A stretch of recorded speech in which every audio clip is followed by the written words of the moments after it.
भारत माता की।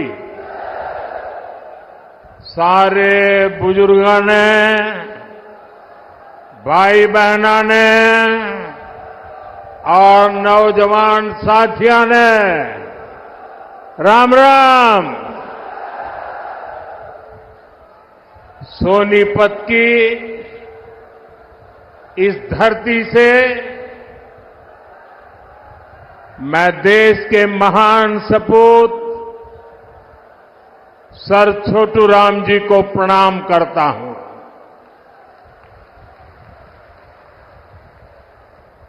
सर छोटू राम जी का जीवन किसानों और वंचितों के लिए समर्पित रहा। हरियाणा की लोक कला को समृद्ध करने वाले बाबा लक्ष्मी चंद जी को भी मैं नमन करता हूं। आज 25 सितंबर है। हमारे पथ प्रदर्शक पंडित दीनदयाल उपाध्याय जी की जन्म जयंती भी है। अंत्योदय और गरीबों की सेवा के लिए पंडित दीनदयाल उपाध्याय जी ने जो रास्ता दिखाया, वो प्रत्येक भाजपा कार्यकर्ता के लिए संकल्प पथ की तरह है। उनकी प्रेरणा से भाजपा भारत को विकास की नई ऊंचाई पर ले जा रही है, गरीबों का उत्थान कर रही है। मैं श्रद्धेय दीनदयाल जी को श्रद्धापूर्वक नमन करता हूं। साथियों, जैसे जैसे वोटिंग का दिन पास आ रहा है, वैसे वैसे कांग्रेस पस्त पड़ती जा रही है।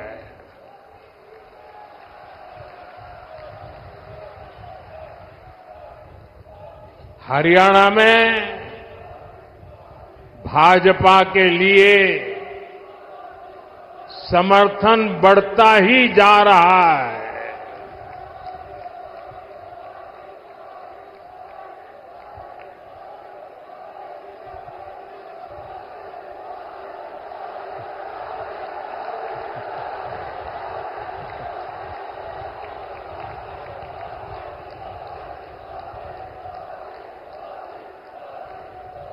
आपका ये प्यार, ये अपनापन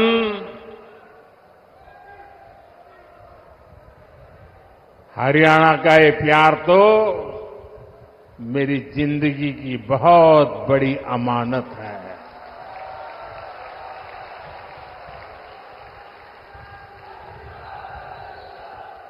मैं बड़े गर्व के साथ कहता हूं, मैं जो कुछ भी हूं उसमें हरियाणा का भी बहुत बड़ा योगदान है।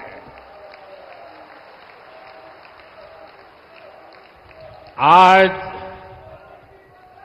पूरा हरियाणा कह रहा है, फिर एक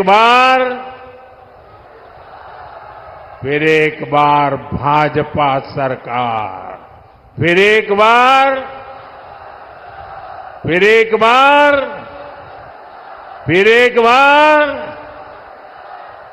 साथियों, आज जम्मू कश्मीर में दूसरे चरण का मतदान भी हो रहा है। ये मतदान शांतिपूर्ण तरीके से चल रहा है। लोग सुबह से ही वोट डालने के लिए कतारों में लग गए हैं। पहले चरण में जिस तरह जम्मू कश्मीर में वोटिंग का रिकॉर्ड टूटा, वो भी दुनिया ने देखा है।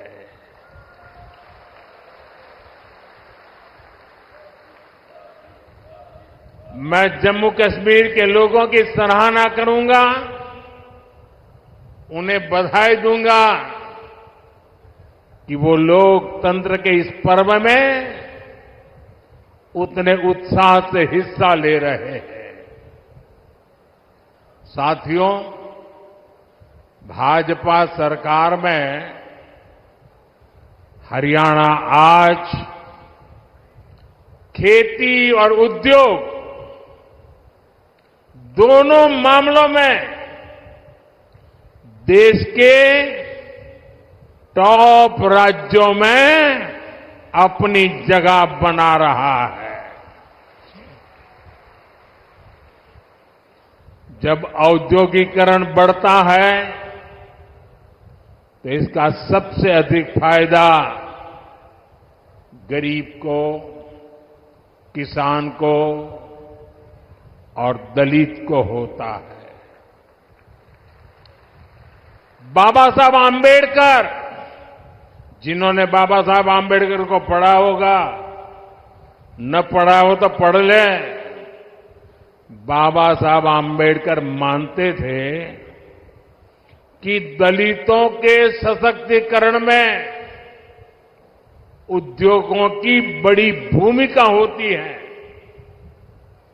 वो देखते थे कि गरीब के पास, दलितों के पास, वंचितों के पास पर्याप्त जमीन नहीं होती। वो जानते थे बहुत से गरीब साथी भूमिहीन होते थे, खेत मजदूरी में अपनी जिंदगी काटते थे। इसलिए बाबा साहब कहते थे कि जब फैक्ट्रियां लगती है तो दलितों, वंचितों को अवसर मिलता है। इसलिए बाबा साहब दलितों से टेक्निकल स्किल सीखने के लिए कहते थे।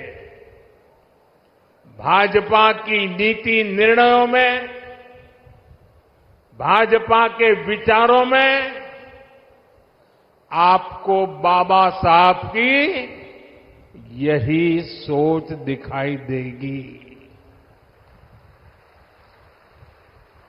दलित और वंचित समाज को उद्योगों में अवसर देकर ही सच्चा सशक्तिकरण संभव है। साथियों, आज हमारे भारत में एक और चुनौती है जिस पर सिर्फ और सिर्फ भाजपा ही बात करती है। हमारे देश में खेत का साइज भी लगातार कम हो रहा है। जैसे जैसे परिवार बढ़ता है, जमीन के टुकड़े होते हैं, जमीन बढ़ जाती है। धीरे धीरे एक छोटा टुकड़ा बच्चों के नसीब आता है। आबादी बढ़ रही है, लेकिन खेत छोटा हो रहा है। ऐसे में खेती से जुड़े सभी अर्थशास्त्री भी मानते हैं कि गांव में खेती के साथ साथ कमाई के दूसरे जरिए भी होने चाहिए। अकेली खेती पे गुजारा पूरे परिवार के लिए, और इसलिए हर मां बाप चाहता है कि एक बेटा खेती करेगा, दूसरा शहर में जाके काम करेगा। और इसलिए जब उद्योगों का विस्तार होता है तो उससे किसानों का जीवन भी बेहतर होता है। इससे किसान परिवार के बच्चों को भी अच्छी नौकरियां मिलती हैं, अच्छे अवसर मिलते हैं। और इसलिए साथियों, भाजपा खेती को भी बढ़ावा देती है, व्यापार कारोबार को भी बढ़ावा देती है। भाइयों और बहनों, कल रात को ही मैं अमेरिका से लौटा हूं। अमेरिका में मेरी मुलाकात दुनिया के बड़े बड़े नेताओं से, बड़ी बड़ी कंपनियां चलाने वालों से हुई। जिन कंपनियों के सीईओ से मैं मिला, एक एक कंपनी लाखों करोड़ रुपए के कारोबार कम करती है। मैंने उन्हें भारत के नौजवानों के टैलेंट के बारे में बताया।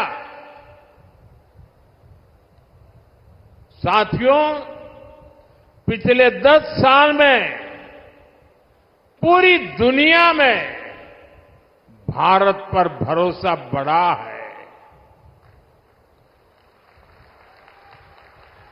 और मैं हरियाणा के लोगों को एक बात तो जरूर बताऊंगा।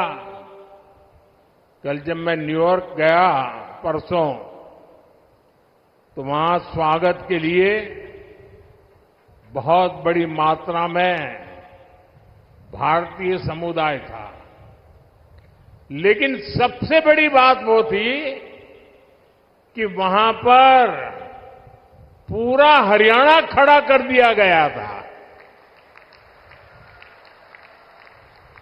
अमेरिका में पली बड़ी हमारी हरियाणा की बेटी और उसके साथ और 5-7 बहनें, हरियाणा के हमारे साथी, उन्होंने हरियाणा का जो अभी नृत्य आप यहां देख रहे थे ना, वैसा नृत्य न्यूयॉर्क में करके स्वागत कर रहे थे। यानी हरियाणा खड़ा कर दिया था उन्होंने। साथियों, आज एक बात का विश्वास हुआ है कि अब भारत करप्शन, परिवारवाद से मुक्त होकर तरक्की कर रहा है। दुनिया को लगता है कि आने वाले समय में कोई देश सबसे तेज आगे बढ़ेगा तो वो देश है भारत।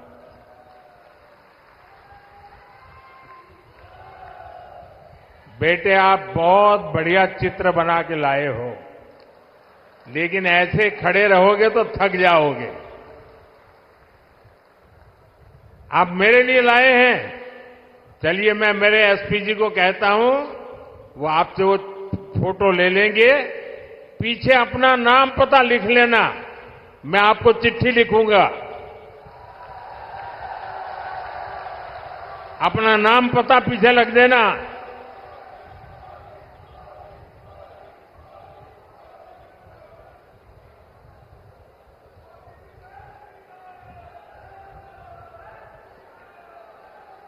इतना बढ़िया चित्र बनाया है इस बेटे ने।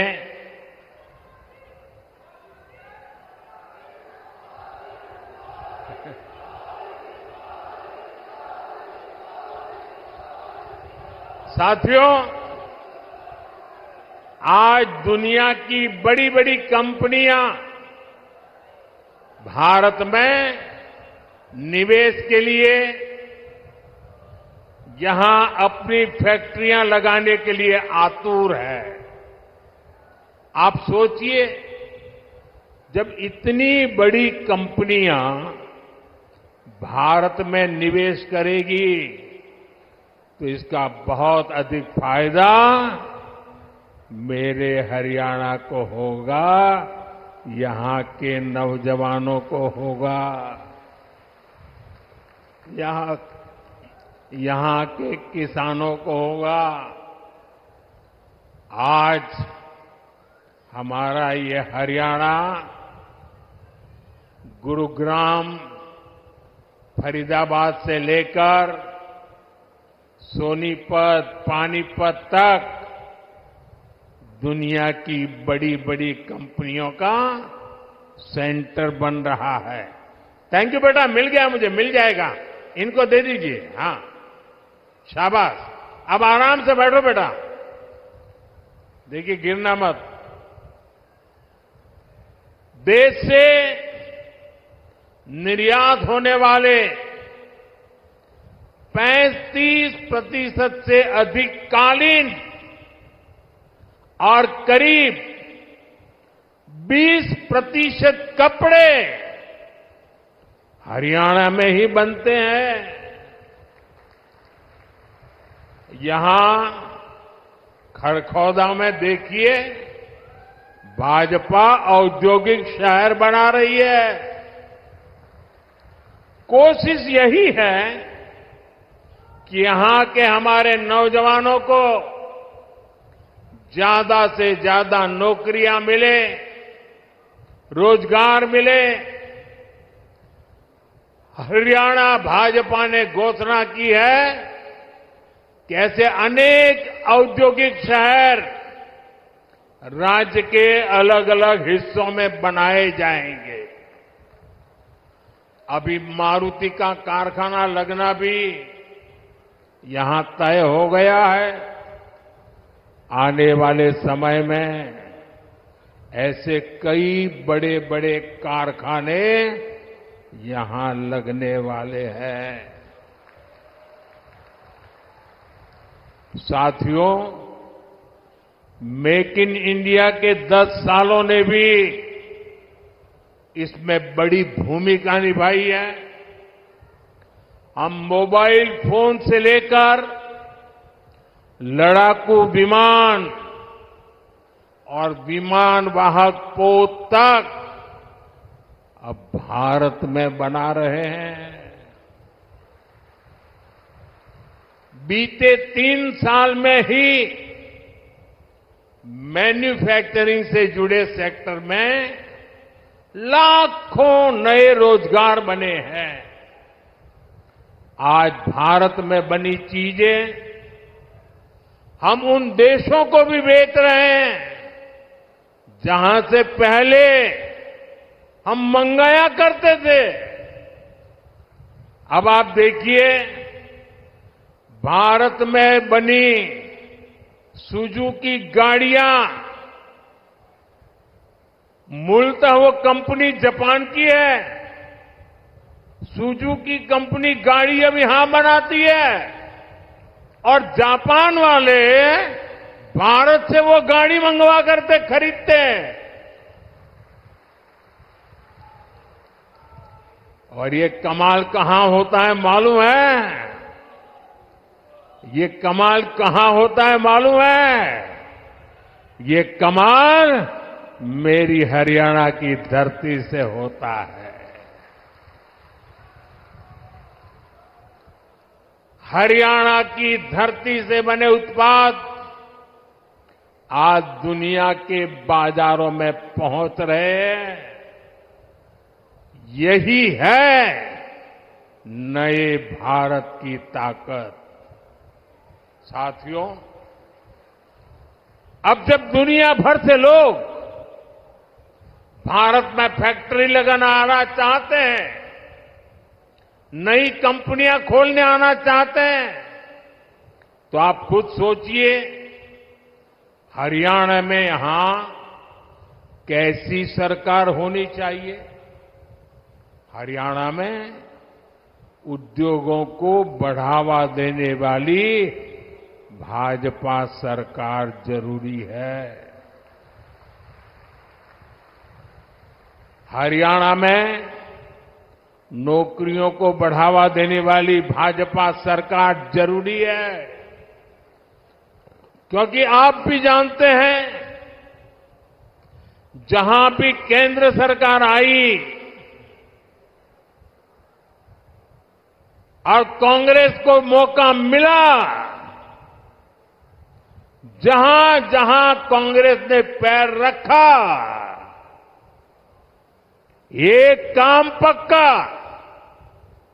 करप्शन, करप्शन, करप्शन, भ्रष्टाचार, भ्रष्टाचार, भ्रष्टाचार, भाई भतीजावाद, भाई भतीजावाद, भाई भतीजावाद। भारत के सरकारी सिस्टम में भ्रष्टाचार को पैदा करने वाली, पालना पोसने वाली, हमारे देश में भ्रष्टाचार की कोई जन्मदात्री है तो कांग्रेस पार्टी है। कांग्रेस का शाही परिवार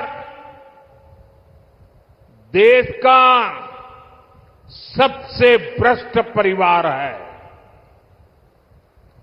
और जब हाईकमान भ्रष्टाचारी है तो नीचे फिर लूट का खुला लाइसेंस मिल ही जाता है। याद कीजिए, 10 साल पहले जब यहां कांग्रेस की सरकार थी तब क्या होता था। आज जो नए वोटर है ना, 18 साल 20 साल के, उन्हें तो पता तक नहीं होगा कि 10 साल पहले हरियाणा को कैसे लूटा गया था। तब हरियाणा में किसानों की जमीन को जम करके लूटा गया। कांग्रेस ने हरियाणा को दलालों और दामादों के हवाले कर दिया था।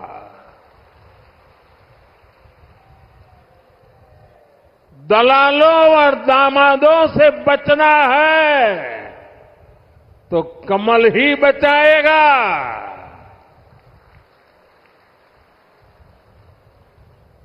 किस किस कांग्रेस नेता पर आरोप लगे हैं ये आप अच्छे से जानते हैं। हरियाणा में एक भी नौकरी ऐसी नहीं थी, ये 10 साल पहले की कथा है, एक भी नौकरी ऐसी नहीं थी जिसमें खर्ची और पर्ची न चलती हो। सरकारी ठेकों में जमकर भ्रष्टाचार होता था।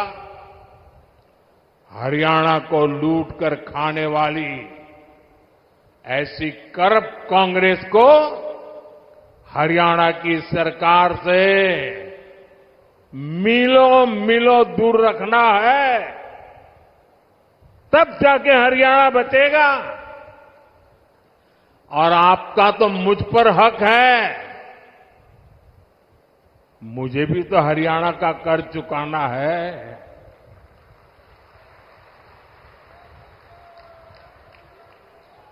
और मुझे खुशी है कि हरियाणा के लोग इतने समझदार हैं कि वो राज्य और केंद्र की ताकत क्या होती है, ये जितना हरियाणा के लोग समझते हैं ना, हिंदुस्तान में और कोई उतना नहीं समझता है जितना हरियाणा वाले समझते हैं। और इसलिए हरियाणा हमेशा राज्य में वही सरकार बनाता है जिसकी दिल्ली में सरकार होती है।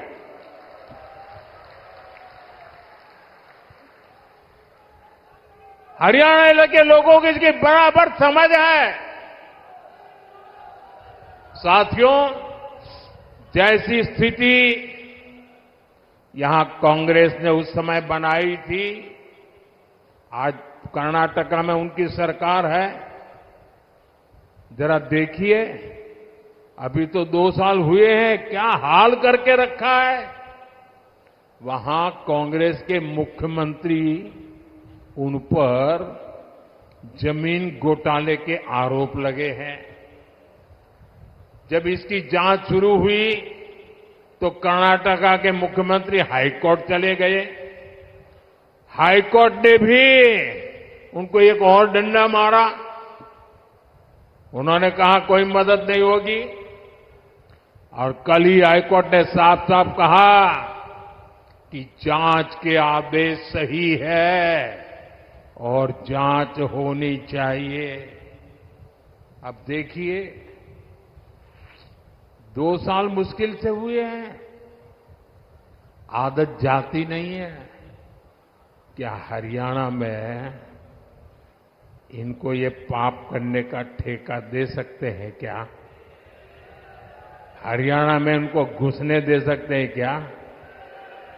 आप ये गलती मत करना, 10 साल बाहर रहे तो सुधर गए होंगे, ये सुधर सकते ही नहीं जी, ये कभी नहीं सुधर सकते। और भाइयों बहनों, कर्नाटका में सिर्फ जमीन घोटाले का ही मामला नहीं है। वहां मेरे दलित भाई बहन, ये समझिए, कांग्रेस पार्टी के अध्यक्ष भी कर्नाटका से आते हैं, दलित समाज से हैं। कर्नाटका में दलितों के लिए जो फंड था, उसमें भी कांग्रेस ने घोटाला किया। ये वहां की कांग्रेस सरकार ने, वहां के सीएम ने विधानसभा में खुद इस बात को स्वीकार किया है। अब बताइए, जहां भ्रष्टाचार होगा, वहां दुनिया का कोई देश, कोई भी निवेश करने वाला, कोई भी कारखाना लगाने वाला हरियाणा की धरती पर आएगा क्या? तो हरियाणा का नुकसान होगा कि नहीं होगा? हरियाणा में निवेश नहीं आएगा तो नौजवानों को नौकरी कैसे मिलेगी? साथियों, कांग्रेस से बड़ी बेईमान और धोखेबाज पार्टी देश में और कोई नहीं है। ये हरियाणा के किसानों के लिए बड़ी बड़ी घोषणाएं करते हैं, लेकिन जहां सत्ता में है, जरा आपके यहां आए तो उनको पूछो, भाई तुम यहां आकर के सारे सपने दिखा रहे हो, कर्नाटका में तुम्हारी सरकार है, वहां तो किसानों को लागू करो नहीं बोल रहे हो। तेलंगाना में तुम्हारी सरकार है, वहां तो लागू करो। ये झूठ बोल रहे हैं, ये आपकी आंख में धूल झोंक रहे हैं। साथियों, हरियाणा की भाजपा सरकार ने किसानों से 24 फसलें एमएसपी पर खरीदने का फैसला लिया, लेकिन जब यहां कांग्रेस की सरकार थी तो एमएसपी पर फसलें खरीदने से सबसे ज्यादा नफरत करती थी। यही कांग्रेस की सच्चाई है, जो हरियाणा के किसान को पूरी तरह कांग्रेस को पहचान लेना जरूरी है। साथियों, भाजपा सरकार निरंतर किसान हक में बड़े फैसले ले रही है। अपनी तीसरी पारी के पहले 100 दिनों में ही हमारी सरकार ने किसानों के लिए अनेक बड़े फैसले लिए हैं। कुछ दिन पहले ही केंद्र सरकार ने बासमती के निर्यात को लेकर बड़ा फैसला लिया। अभी तक बासमती के एक्सपोर्ट के लिए न्यूनतम मूल्य तय था, उस सीमा से नीचे निर्यात संभव नहीं था। इससे भारत के बजाय दूसरे देशों से लोग इंपोर्ट करते थे। अब हमने किसानों की भलाई के लिए ये सीमा भी हटा दी है और इससे ज्यादा बासमती एक्सपोर्ट हो पाएगा। इसका सीधा फायदा धान किसानों को होगा, उन्हें और ज्यादा पैसा मिलेगा। साथियों, हमने भारत के तिलहन किसानों के लिए भी बड़ा फैसला लिया है। विदेश से आयात होने वाले तेल पर हमने टैक्स बढ़ा दिया है। कोशिश यही है कि भारत के किसानों के तिलहन की ज्यादा से ज्यादा खरीद हो और तिलहन की खेती करने वाले किसानों को ज्यादा से ज्यादा उसका लाभ हो। तिलहन किसानों को भी इसका लाभ होगा। अब जैसे सूरजमुखी के आयात पर पहले टैक्स नहीं था, अब 20% टैक्स लगाया गया है। इससे हरियाणा के सूरजमुखी की पैदावार से जुड़े हमारे जो किसान भाई बहन हैं उनको बेहतर दाम मिलेंगे। भाजपा ये सब इसलिए कर रही है ताकि हमारे किसान ज्यादा से ज्यादा तिलहन उगाएं और पैसे कमाएं। और भाजपा कांग्रेस की तरह कोरी घोषणाएं नहीं कर रही है, बल्कि जमीन पर बारीक से बारीक काम कर रही है। तभी हरियाणा के किसानों को भाजपा पर भरोसा होता है। साथियों, हरियाणा के किसान हो या युवा, उनका भविष्य भाजपा सरकार में ही सुरक्षित है। बीते 10 साल में हरियाणा में भाजपा की सरकार है। हमारी सरकार पर, हमारे मुख्यमंत्री पर भ्रष्टाचार के कोई आरोप नहीं लगे। यहां भाजपा सरकार ने सरकारी नौकरियों में खर्ची और पर्ची को बंद किया। 8 अक्टूबर के बाद भाजपा की नई सरकार एक बार फिर नौजवानों के लिए हजारों नए अवसर बनाएगी। यहां युवाओं को बहुत बड़ी संख्या में नए रोजगार मिलेंगे। साथियों, सोनीपत, पानीपत की ये पूरी बेल्ट अवसरों से भरी है। यहां पर हो रहे विकास कार्य इस पूरे क्षेत्र को आधुनिक पहचान दे रहे हैं। भाजपा सरकार ने सोनीपत तक मेट्रो के विस्तार को स्वीकृति दी है। आज जिस तरह इस क्षेत्र में भाजपा ने नए हाईवे बनवाए हैं, उस मामले में तो एक क्षेत्र सबसे कनेक्टेड इलाकों में से एक बन रहा है। साथियों, हरियाणा भारत की मेडल फैक्ट्री भी है। हाल में ओलंपिक्स और पैरालंपिक्स में भारत के शानदार प्रदर्शन में हरियाणा के खिलाड़ियों की बड़ी भूमिका रही है। अब भारत में हम 2036 में, 2036 में ओलंपिक कराने के लिए प्रयास कर रहे हैं। इसका फायदा हरियाणा के नौजवानों को होगा। यहां स्पोर्ट्स का नया इंफ्रास्ट्रक्चर बनेगा। गांव गांव में नए खिलाड़ियों को अवसर मिलेगा। आप देखिए, देश की तीसरी स्पोर्ट्स यूनिवर्सिटी यहां भाजपा ने ही सोनीपत में बनवाई है। अब हरियाणा भाजपा ने घोषणा की है, हर जिले में अलग अलग ओलंपिक खेलों की नर्सरी बनाएंगे। हरियाणा की बेटियां, हरियाणा के बेटे दुनिया भर में जाकर मेडल लाए, उसमें भाजपा हर तरह से उनकी मदद कर रही है। साथियों, आपके पास तो हमारे साथी मोहनलाल बड़ौली जी के रूप में हरियाणा भाजपा का अध्यक्ष है। अरविंद शर्मा जी जैसे अनुभवी जनप्रतिनिधि है, जिनको इतने साल तक केंद्र में रहने का अनुभव है। इनके रहते यहां के विकास की गति और तेज होना तय है।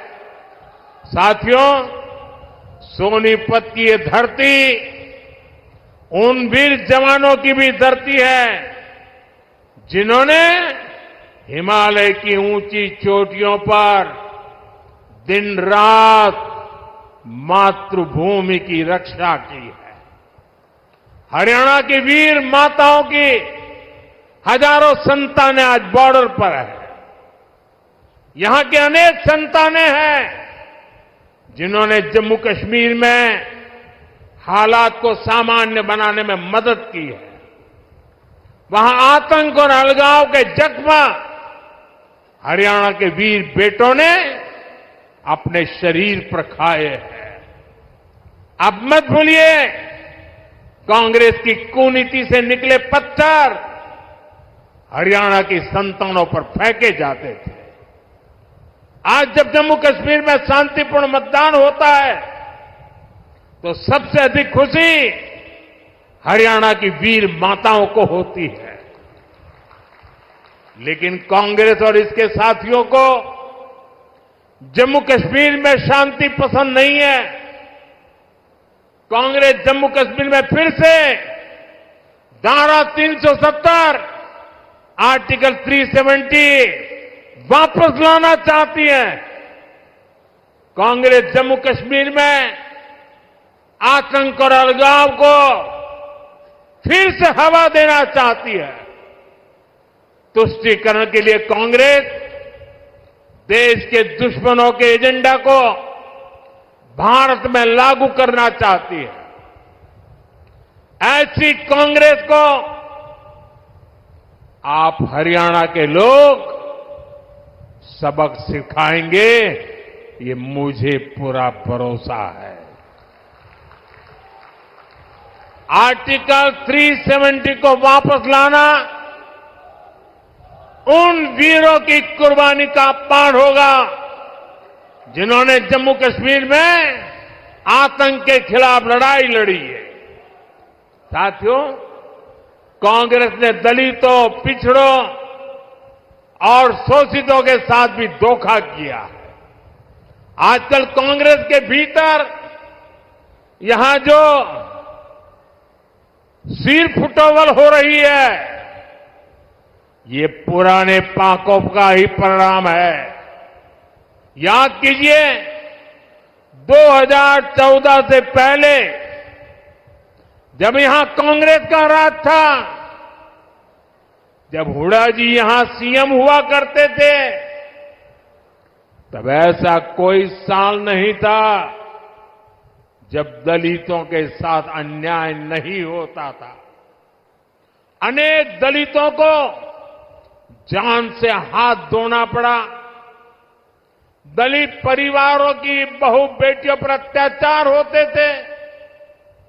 हर कोई जानता था कि दलितों के खिलाफ इस घिनौने खेल को कांग्रेस ही खाद पानी देती है। और जो भी कांग्रेस की दलित विरोधी हरकत के खिलाफ बोलता है, कांग्रेस उसके खिलाफ साजिशें करने लगती है। ये आज हरियाणा का दलित समाज एक बार फिर हरियाणा के अंदर कांग्रेस का जो ड्रामा चल रहा है उसे देख रही है। साथियों, कांग्रेस ने हमेशा ही दलित, ओबीसी और आदिवासियों को भागीदारी से वंचित रखा है। ये तो बाबा साहब आंबेडकर थे जिन्होंने दलितों को आरक्षण दिया, वरना ओबीसी की तरह दलितों को भी अपने हक के लिए कांग्रेस की हार का ही इंतजार करना पड़ता। जब जब कांग्रेस सरकार से दूर रही है, तब तब गरीबों को, एससी, एसटी, ओबीसी को उनका हक मिला है। और जब जब कांग्रेस सरकार में रही है, उसने दलितों, पिछड़ों का हक छीना है। कांग्रेस के शाही परिवार से जो भी प्रधानमंत्री बना, उसने हमेशा आरक्षण का विरोध किया है। आरक्षण का विरोध, आरक्षण से नफरत, ये कांग्रेस के डीएनए में है। इसलिए आज भी हम देखते हैं कांग्रेस के शाही खानदान की चौथी पीढ़ी भी आरक्षण को हटाने की बात कर रही है। आपको कांग्रेस की आरक्षण विरोधी चालों से सावधान रहना है। साथियों, बीजेपी ने दलित, ओबीसी और आदिवासियों को सही मायने में भागीदारी दी है। वंचित और पिछड़े समाज के हर व्यक्ति को भाजपा ने हमेशा आगे बढ़ाया। यहां हरियाणा में देखिए, हमारे नायब सिंह सैनी जी को भाजपा ने सीएम बनाया। इतने कम समय में ही इन्होंने पूरे हरियाणा के लोगों के दिल में जगह बनाई है। आज यहां लोग कहते हैं कि यो नायब सैनी एक किसान मजदूर का बेटा से, इसके किवाड़ लोगा ताई 24 घंटे खुले रवे से।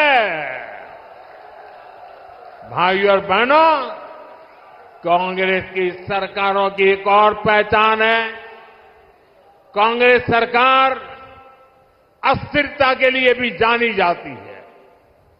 बीते कुछ सालों में ही जहां जहां इनकी सरकारें बनी, वहां यही दिखने को मिला है। कांग्रेस शासित हर राज्य में उनके मुख्यमंत्री और मंत्री झगड़ों में उलझे हुए हैं। उनको जनता की तकलीफ, उनके दुख दर्द से कोई लेना देना नहीं है। कर्नाटक में उनके सीएम और डिप्टी सीएम आपसी लड़ाई में बिजी हैं। तेलंगाना, हिमाचल प्रदेश, वहां भी यही कहानी है। राजस्थान और छत्तीसगढ़ में भी जब उनकी सरकारें थी, पूरा 5 साल नंबर 1, नंबर 2 एक दूसरे की टांग खींचने में लगे रहे। इसलिए हरियाणा को भी बहुत सावधान रहना है। गलती से भी मेरे शब्द लिख कर रखना भाइयों, हरियाणा का मुझ पे हक है, इसलिए मैं अपनी बात आपके सामने बड़े विश्वास से कह रहा हूं। याद रखना, गलती से भी कांग्रेस आप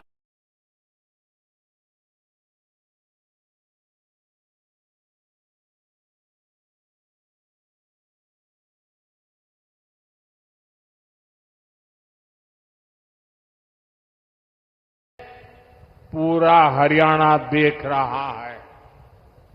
कांग्रेस को वोट देना यानी हरियाणा की स्थिरता और विकास को दांव पर लगाना है, बर्बादी के दरवाजे खोलना है। यह स्थिरता हरियाणा में हर काम ठप कर देगी।